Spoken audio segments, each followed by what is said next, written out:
What do I do with my hands?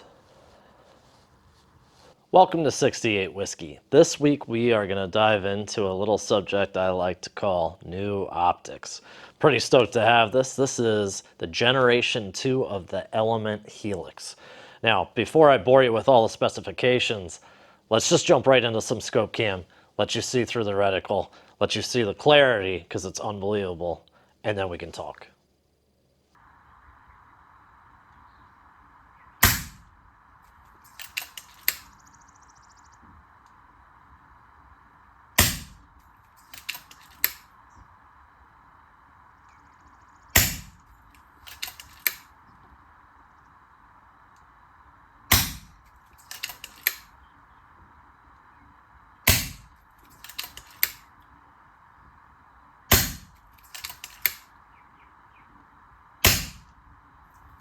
That is an insane combination.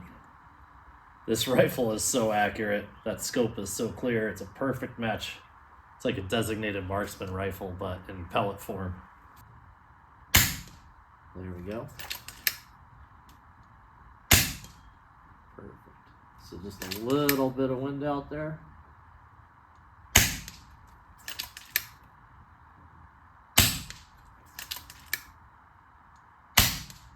These are my first shots ever on this target. My buddy made it, and I've been waiting to shoot it.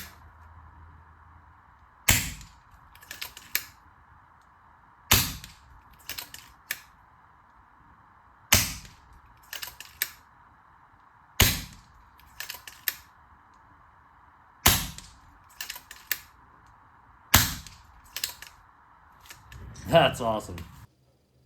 One of my favorite features about this scope is that it's not some brand new concept that you have to wonder, is it any good? What they've done is they've taken their flagship. I mean, really, there's other scopes that they would call their flagship, but in my opinion, the most accessible scope, the one they're known for because everybody buys it because it's on their lower end of pricing, yet holds the standard really high, was the original Helix. That has been a winner since day one. I've got multitudes of them. I know a lot of people who film through them, use them for all kinds of different competition, and they just flat out work. Never had an issue with one. Well, now they've upgraded with the Gen 2 and done a few things to slightly improve a very, very solid platform already. They've upgraded the diopter, they've upgraded the turret, and you can feel the difference. It is such a positive click. And then when you get to the zero stop, it just stops. This thing is high quality all over the place. One of the things I appreciate the most is that you get a bigger field of view. So having that really big field of view, even though you've got really nice magnification, is a big deal. When you're talking about a hunting situation, you might want to see a buck that's entering the field while you're looking at another, or just even for safety. You're on the range, something happens off to the side, and you're aware of it because it's in that field of view. Guys, something about the clarity with this one is just bonkers. And keep in mind that the scope cam is always going to degrade the picture, but this is still ridiculous footage. Check this out if you don't understand what I mean by crazy clear optics.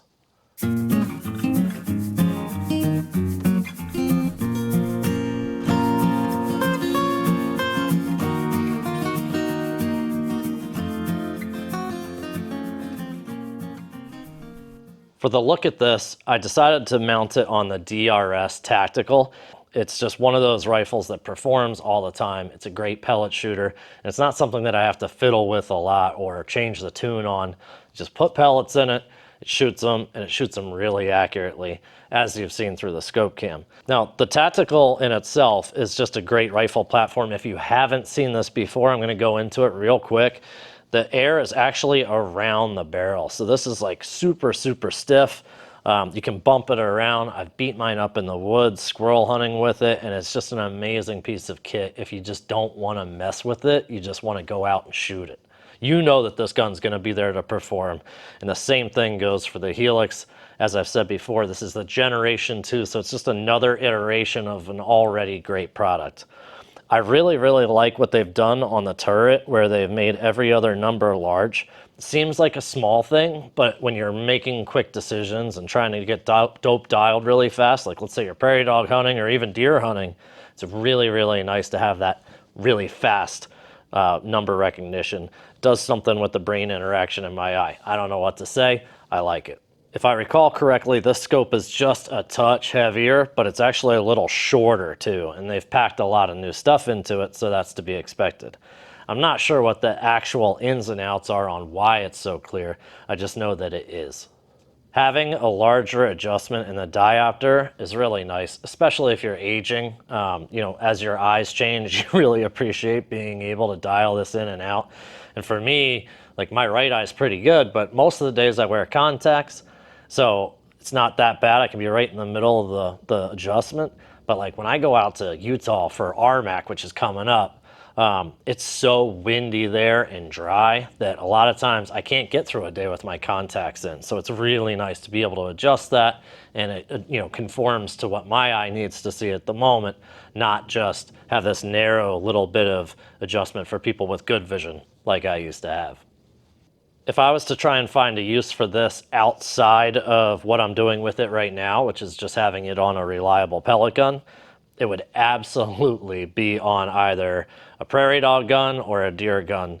And I'd be really comfortable with the idea that, hey, I might have to actually stretch out to, like, let's say 700 yards on an out west hunt. There's plenty of travel in this, which makes it really nice. You don't have to worry about running out of dope. And like I said, when you come back down, that zero stop, I mean, it's there, it's crisp, and it's repeatable. I've gone back and forth about 100 times already, right back to zero every single time. What else do we really look for in an optic? Generally, price point, right? You're looking for the best optic that you can afford at the lowest cost possible to you. And I get it. I mean, me, generally, I go kind of nuts, and I buy really expensive scopes because it's a buy once, cry once. But when you get a bunch of rifles, you end up crying many, many times unless you want to switch your scope around. So I am totally on board with those guys who want to get something that's quality, but not actually break the bank. And I think that's where this fits in really, really well. It's a scope you can depend on. It's just as clear as many of the high tier optics, and it feels in every way like a high class optic. But again, you're coming in at a nice price point. One thing I really appreciate about Element is they're always taking it to the next level when it comes to what comes with your scope. Now, I didn't do an unboxing because I just can't stand those videos. But you should know what's going to come in that box when you're going to spend money on something.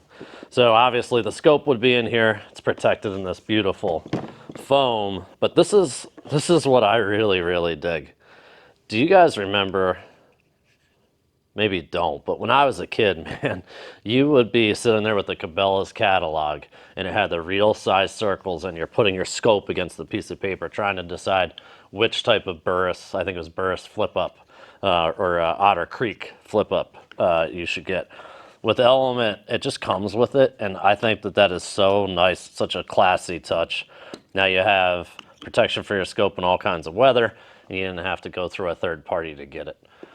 This also comes with an aperture, which really helps focus the light, makes filming through it really, really nice. I did not use this when I filmed, but I have seen this do lots of good things on the Element Theos. So something to consider. You may want to use that. There's an extra ring here, some wrenches, and of course you get a nice sunshade also that could go on the end. Really, really awesome to have during competition, or if you're out prairie dogging where it's really sunny, this is a must. The other thing that I like about this scope, and all the Element scopes come with this, is, I can't get it open, but there's a little thumb knurl. There we go. So this guy right here screws into the side of the scope. They have a replacement, or a space holder bolt rather, right there. You screw that out, you screw this in, then it makes it really easy for you to turn the magnification. For me, it's easy enough without it, and since I scope cam a lot, I usually leave it off, because sometimes it can get in the way of the camera. Probably not with the trigger cam that I'm using now, But with the side shot type variants, I had some issues with the knurled thumb piece. But I bet I could stick it on there and not have a problem with trigger cam.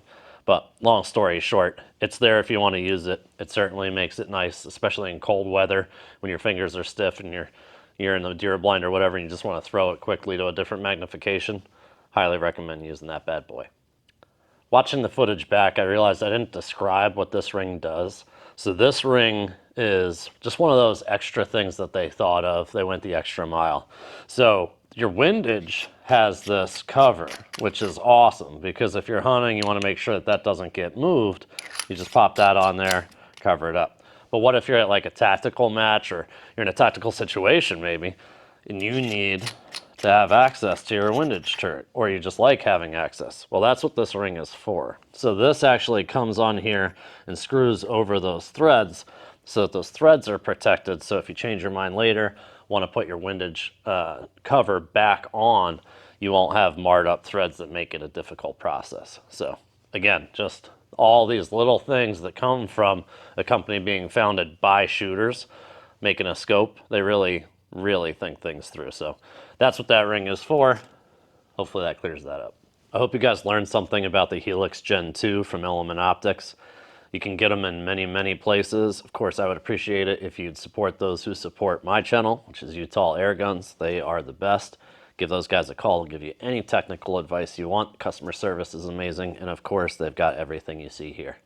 Until next time, shoot straight, have fun. We out. 3, 2. Done. Done.